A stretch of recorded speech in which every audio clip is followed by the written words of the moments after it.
Assalamualaikum warahmatullahi wabarakatuh. Salam sejahtera bagi kita semua. Perkenalkan, saya Dr. Nanda Ayu Setiawati, MPD, dengan NIDN 0104129401. Saya merupakan dosen pada program studi pendidikan guru sekolah dasar, Fakultas Keguruan dan Ilmu Pendidikan Universitas Sari Mutiara, Indonesia. Pada kesempatan ini, saya mengampu mata kuliah model pembelajaran dan pengembangan bahan ajar IPS di SD dengan bobot 3 SKS. Melalui video ini, saya menyampaikan unjuk kerja Tridharma Perguruan Tinggi atau PDD UKTPT sebagai persyaratan sertifikasi dosen. Saya menggunakan metode DIA yang merupakan singkatan dari Delivery, Interaction, dan Assessment. Capaian pembelajaran dalam mata kuliah ini, pertama, bekerja sama dan memiliki kepekaan sosial serta kepedulian terhadap masyarakat dan lingkungan. Kedua, menguasai pengetahuan konseptual bidang studi di sekolah dasar meliputi IPS. Ketiga, menguasai konsep kurikulum, pendekatan, strategi, model, metode, teknik, bahan ajar, media, dan sumber belajar yang inovatif sebagai guru kelas di sekolah dasar. Keempat, menguasai konsep dan teknik evaluasi, proses, dan hasil pembelajaran di sekolah dasar.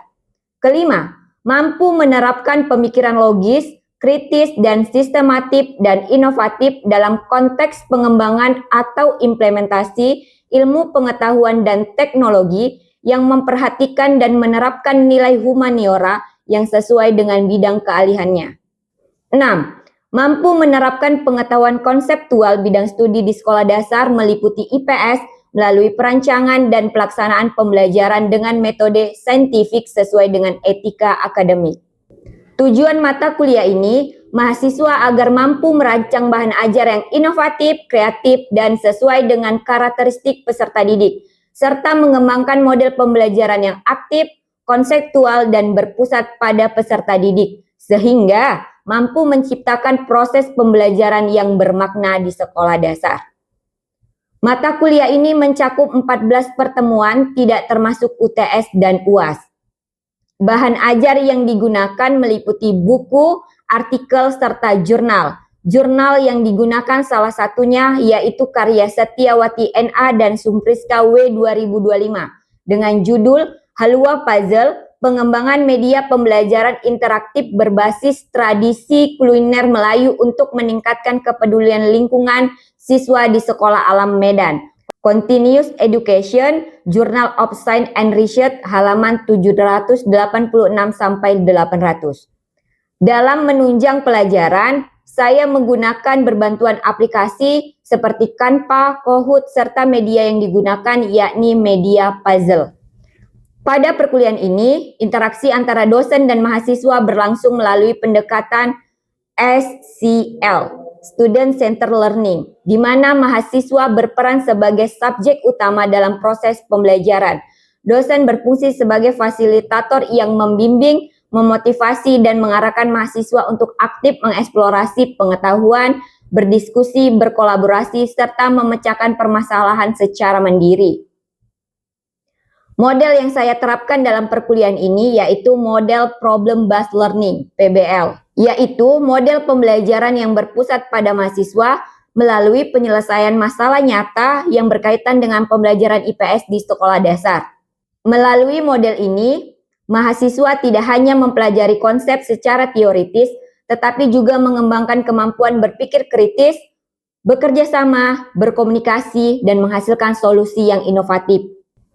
Tahapan pembelajaran diawali dengan penyajian suatu permasalahan kontekstual. Selanjutnya, mahasiswa dibagi ke dalam beberapa kelompok untuk mengidentifikasi permasalahan, mencari informasi dari berbagai sumber yang relevan, menganalisis alternatif solusi, serta menyusun rancangan penyelesaian masalah. Hasil diskusi kemudian dipresentasikan di depan kelas dan ditanggapi oleh kelompok lain. Pada akhir pembelajaran, dilakukan refleksi bersama untuk mengevaluasi proses maupun hasil belajar. Penilaian ini dilakukan mencakup 3 aspek, yaitu kognitif, afektif, dan psikomotorik. Dengan bobot nilai mencakup tugas individu 15%, kuis 10%, UTS 20%, UAS 30%, presentasi 10%, project 15%. Penilaian ini dilakukan secara otentik dan berkelanjutan, meliputi penilaian proses dan penilaian hasil. Penilaian proses mencakup keefektifan mahasiswa dalam diskusi, kemampuan bekerja sama, partisipasi, dan memecahkan masalah. Sementara itu, penilaian hasil meliputi kualitas analisis masalah, ketepatan solusi yang dihasilkan, kualitas produk atau perangkat pembelajaran yang disusun, kemampuan presentasi, serta refleksi individu terhadap proses pembelajaran.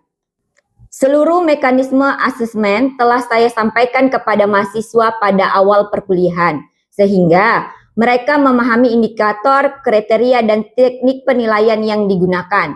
Dengan demikian, proses penilaian dapat berlangsung secara objektif, transparan, dan akuntabel. Demikian pemaparan 3 aspek yang saya terapkan dalam proses pembelajaran, yaitu delivery, interaction, dan assessment. Selanjutnya, saya akan menampilkan video pelaksanaan pembelajaran secara luring di dalam kelas sebagai implementasi dari 3 aspek tersebut. Assalamualaikum warahmatullahi wabarakatuh. Selamat pagi semuanya. Baik, hari ini Ibu akan menyampaikan materi tentang bagaimana proses pembelajaran lanjutan dari materi yang lalu. Hari ini materinya tentang pembelajaran berbasis masalah.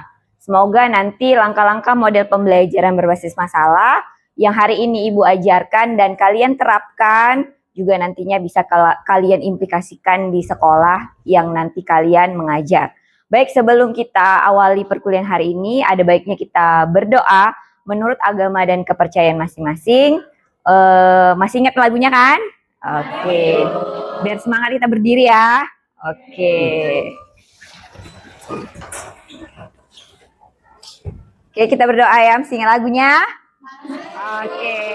3, 2, 1, mulai. Tepuk jari 1, tepuk jari 2, tepuk jari 3, tepuk jari 4, tepuk jari 5, berbunyi semua. 1, 2, 3, ku siap berdoa. Berdoa menurut agama kepercayaan masing-masing dimulai. Berdoa selesai.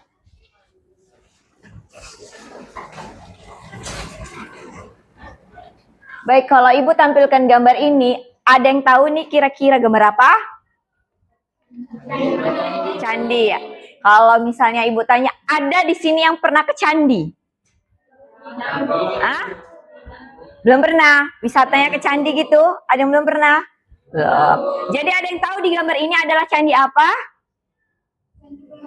Candi. Oke. Ini Candi Portibi yang terletak di Padang Lawas. Jadi sebelum Ibu lanjutkan pembelajaran ini, kalian harus melihat video ini bagaimana tentang sejarah dari Candi Portibi ini, ya.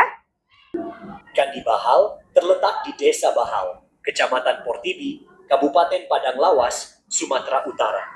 Candi ini merupakan bagian dari kompleks percandian Padang Lawas yang mencakup beberapa situs candi di wilayah tersebut, termasuk Candi Sipamutung dan Candi Sitopaya. Candi Bahal sendiri sering disebut sebagai Candi Portibi karena letaknya di Kecamatan Portibi. Candi Bahal memiliki ciri khas yang mirip dengan arsitektur candi-candi di India Selatan dan dibangun dari bata merah. Kompleks Candi Bahal terdiri dari 3 candi utama, yakni Bahal I, Bahal Jua, dan Bahal Terbau, yang semuanya berada dalam jarak dekat satu sama lain. Candi Bahal diperkirakan dibangun pada abad ke-11 hingga abad ke-13 oleh kerajaan Hindu-Buddha yang pernah berkuasa di wilayah Sumatera Utara, yakni Kerajaan Panai.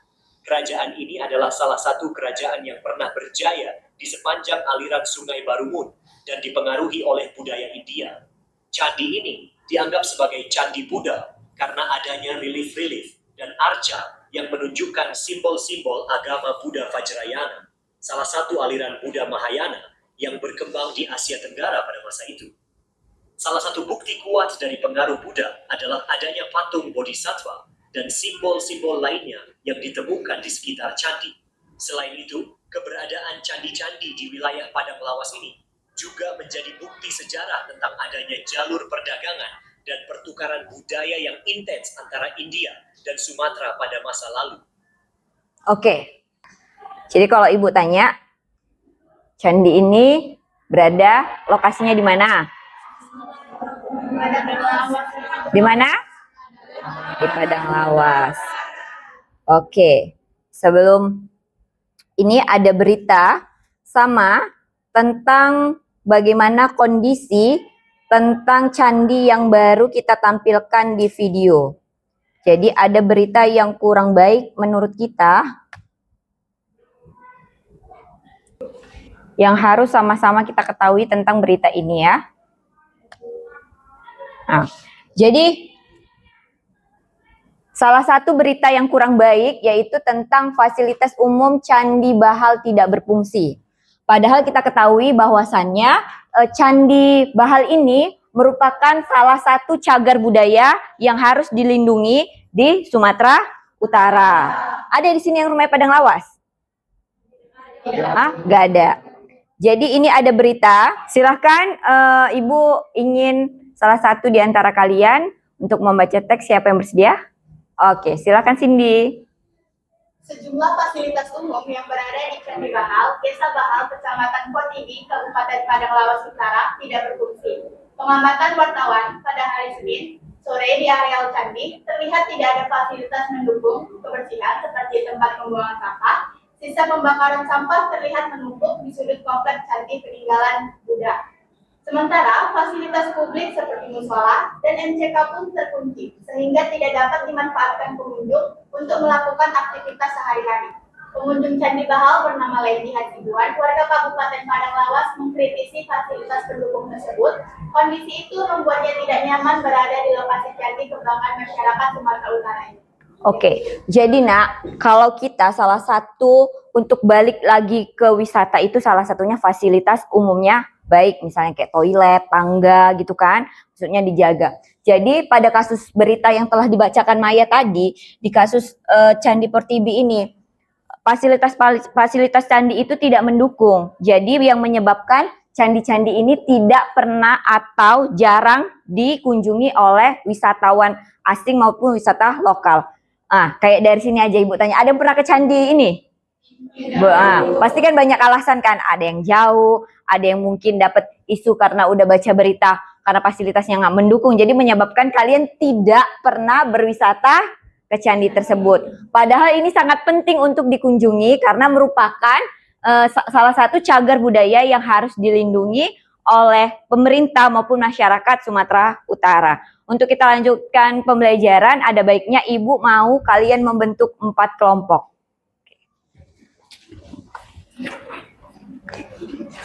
Oke, jadi untuk pertanyaan pertama yang harus kalian diskusikan dalam masalah ini, yang pertama, apa pendapat kalian atau pendapat Anda tentang kondisi fasilitas umum di Candi Bahal yang tidak berfungsi? Ya, jadi tolong diskusikan untuk pertanyaan ini, bagaimana kita selaku masyarakat untuk mengetahui bagaimana fasilitas umum di Candi Bahal ini tidak berfungsi, ya. Jadi pendapat kalian itu bagaimana terhadap berita yang tadi telah Ibu tampilkan? Padahal sangat sayang sekali jika cagar budaya ini tidak menjadi objek wisata yang digemari oleh masyarakat untuk dikunjungi. Oke, Ibu kasih waktu 2 menit aja ya. Untuk kelompok 1, 2, 3, dan 4, Ibu kasih waktu 2 menit saja. Oke, Ibu mau dimulai dari kelompok 1 untuk mewakili kelompoknya menjawab permasalahan yang Ibu lontarkan. Apa pendapat Anda tentang kondisi fasilitas umum di Candi Bahal yang tidak berfungsi? Siapa kelompok 1? Oke, silakan. Boleh berdiri? Menurut kelompok kami tentang kondisi fasilitas umum dan di bahan yang tidak berfungsi itu sangat merupakan masalah yang segera mendapat perhatian dari pemerintah. Yang dimana sebagai salah satu situs cagar budaya dan tujuan wisata bersejarah di Sumatera Utara, Candi Bahal seharusnya didukung dengan fasilitas yang layak supaya para pengunjung merasa nyaman. Oke, terima kasih untuk kelompok 1, tepuk tangan. Oke, sekarang yang mewakili kelompok 2, mana? Oke, silakan berdiri, Nak. Baik, adapun pertanyaan yang diberikan oleh Ibu yaitu apa pendapat Anda tentang kondisi fasilitas umum di Candi Bahal yang tidak berfungsi? Baik, menurut kami kelompok 2, kondisi fasilitas umum di Candi Bahal ini tentunya masih sangat perlu diperhatikan, di mana toilet, tempat sampah, area istirahat, papan informasi, dan akses umum menuju lokasi perlu dirawat dan dilengkapi, agar tentunya pengunjung merasa lebih nyaman saat berkunjung ke Candi Bahal tersebut. Nah, dengan perbaikan fasilitas umum, Candi Bahal ini dapat menjadi destinasi wisata sejarah yang lebih menarik dan mampu meningkatkan jumlah wisatawan yang akan berkunjung ke Candi Bahal tersebut. Sekian dari kami kembali lagi.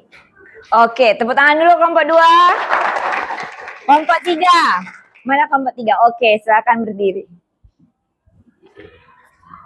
Perkenalkan, saya Agnes dari kelompok 3. Saya akan mewakili teman-teman saya untuk menjawab pertanyaan dari Ibu, yang dimana pertanyaannya, apa pendapat Anda tentang kondisi fasilitas umum di Candi Bahal yang tidak berfungsi? Menurut kelompok kami, fasilitas umum di Candi Bahal yang tidak berfungsi perlu segera diperbaiki karena mengurangi kenyamanan pengunjung dan dapat menurunkan daya tarik wisata. Perawatan yang baik akan membuat kawasan candi lebih nyaman dan indah. Oke, terima kasih. Tepuk tangan dulu kelompok 3. Kita lihat jawaban kelompok 4. Silahkan kelompok 4.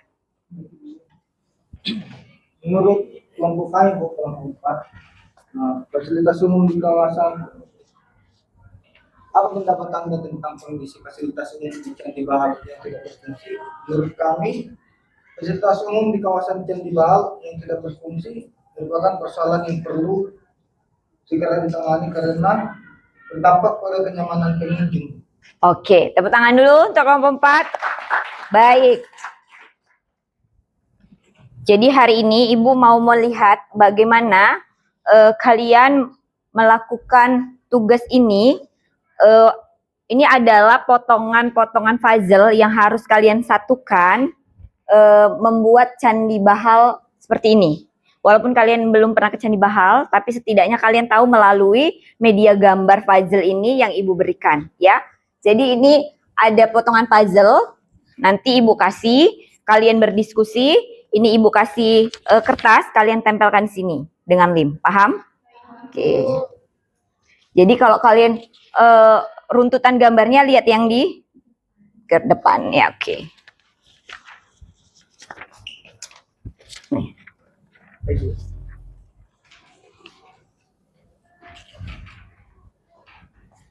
Di kertas yang kosong ya. Oke, nah ini lemnya kalian bagi-bagi karena ini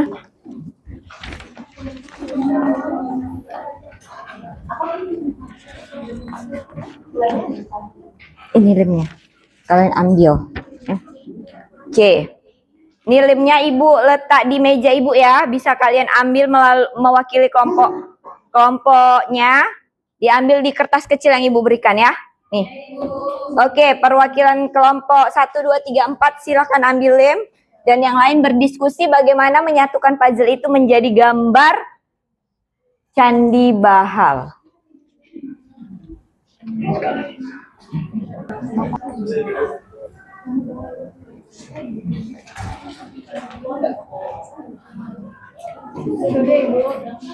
Oke, udah bisa Ibu ambil? Sudah, Ibu. Oke.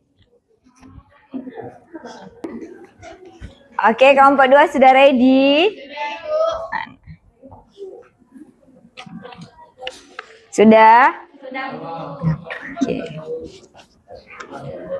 Mana kelompok 4?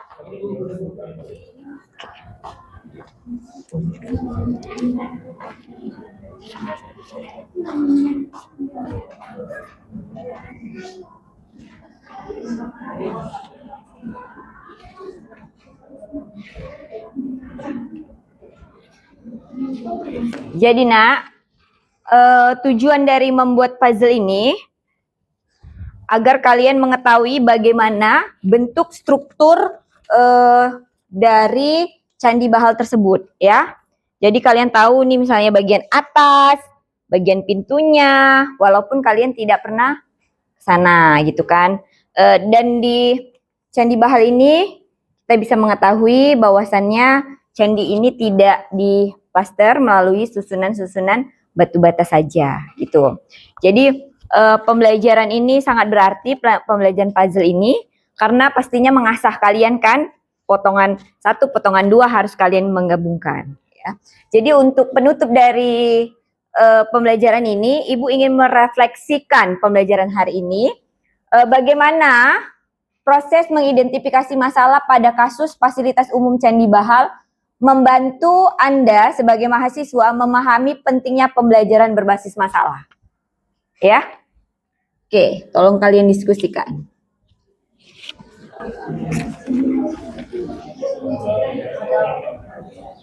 Sudah bisa? Oke, Ibu mau dari kelompok dibalik dulu ya. Ibu mau dari kelompok 4. Nah, kelompok kan siapa yang berkenan? Oke, silahkan. Menurut saya kan Bu, saat kita mengidentifikasi masalah pada fasilitas umum Candi Bahal, kita jadi paham bahwa belajar paling efektif kalau dimulai dari masalah nyata, karena di situ kita bisa dilatih mengamati, menganalisis penyebab dan mencari solusi, bukan hanya menerima teori saja. Oke, terima kasih. Tepuk tangan dulu kelompok 4. Oke, sekarang Ibu mau pindah kelompok berapa ya? Kelompok 1 aja lah. Oke, silakan. Siapa yang mewakili kelompok 1? Oke, siapa namanya? Dari hasil diskusi kelompok 1 yaitu tentang proses mengidentifikasi masalah pada kasus fasilitas umum Candi Bahal, itu merupakan hal yang sangat penting bagi kami para siswa dalam memahami pentingnya pembelajaran berbasis masalah, karena kami bukan hanya menerima informasi saja, tetapi kami dapat belajar untuk menemukan dan mengidentifikasi masalah yang terdapat pada Candi Bahal, terutama pada fasilitas umumnya. Misalnya saja, kami menemukan ternyata di Candi Bahal ada permasalahan bahwa fasilitasnya kurang memadai, toiletnya juga ternyata kurang untuk dipakai oleh masyarakat, sehingga dari kegiatan tersebut dapat melakukan untuk berpikir kritis untuk dapat mengetahui solusi, penyebab maupun dapat menjadi hasil diskusi kami untuk nanti kami terapkan di sekolah. Oke, terima kasih, tepuk tangan kelompok 1. Oke, kelompok 3 silahkan. Siapa yang mewakili? Oke. Baik Bu, menurut kelompok kami kelompok 3 tentang bagaimana proses mengidentifikasi masalah pada kasus fasilitas umum Candi Bahal membangun Anda memahami pentingnya pembelajaran berbasis masalah. Menurut kelompok kami, yaitu proses itu yang pertama itu kita harus dapat mengamati kondisi nyata, di mana apa sih kekurangan dari fasilitas Candi Bahal itu. Yang kedua itu kami dari kelompok harus mengidentifikasi masalah. Yang ketiga menganalisis penyebab masalah, dan yang terakhir adalah mencari solusi supaya Candi Bahal itu dapat berjalan dengan baik. Terima kasih. Oke, tepuk tangan. Terakhir kelompok 2. Oke. Kelompok 2 siapa yang mewakili? Oke. Menurut pendapat kelompok kami Bu, ada dua, yaitu yang pertama ada observasi lapangan sama analisis kendala yang mana. Di dalam observasi lapangan, kami meninjau langsung kondisi fasilitas umum seperti akses jalan, papan informasi, maupun area istirahat pengunjung di daerah Candi Bahal tersebut. Kemudian yang kedua itu ada analisis kendala yang mana. Di sini kami menemukan hambatan nyata, misalnya seperti fasilitas yang rusak, kurangnya perawatan, maupun minimnya sarana pendukung alat pariwisata. Oke, tepuk tangan kelompok 2. Oke, nah, jadi sebagai penutup pembelajaran hari ini, kita ketahui bahwasannya Candi Bahal itu merupakan cagar budaya yang ada di Sumatera Utara.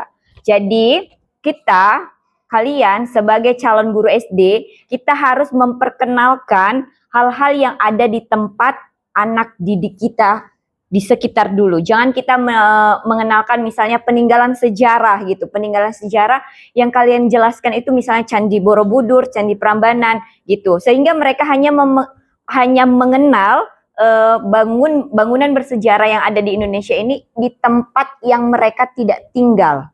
Padahal kita mengajar di daerah Sumatera Utara. Padahal kita tidak kalah jauh dari dari daerah atau dari provinsi lain. Kita juga di Sumatera ini memiliki candi yang luar biasa, adalah Candi Portibi, ya kan? Tapi tadi kita ketahui bahwasannya di sana masih ada beberapa hal yang harus dituntaskan. Salah satunya fasilitas umum.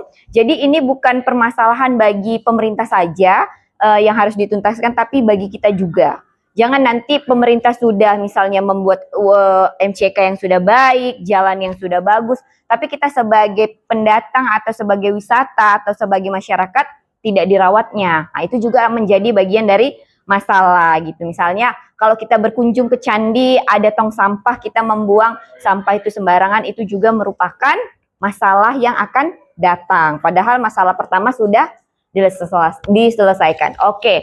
Baik, terima kasih atas atensinya yang hari ini kalian berikan luar biasa.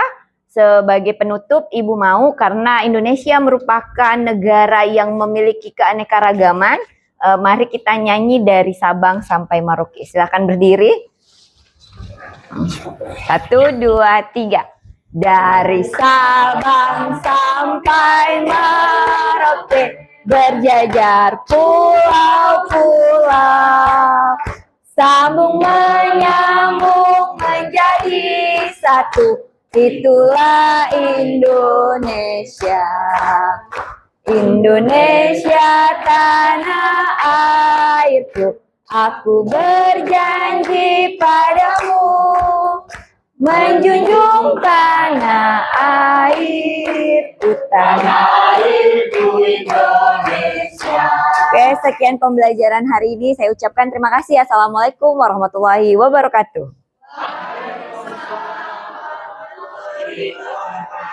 Oke, makasih ya. Indah. Demikian pemaparan video pembelajaran yang saya laksanakan sebagai bagian dari pernyataan diri dosen dalam unjuk kerja Tridharma Perguruan Tinggi atau PDD UKTPT. Semoga penyampaian ini dapat memberikan gambaran mengenai implementasi pembelajaran yang saya terapkan dan mendukung tercapainya capaian pembelajaran mahasiswa. Terima kasih.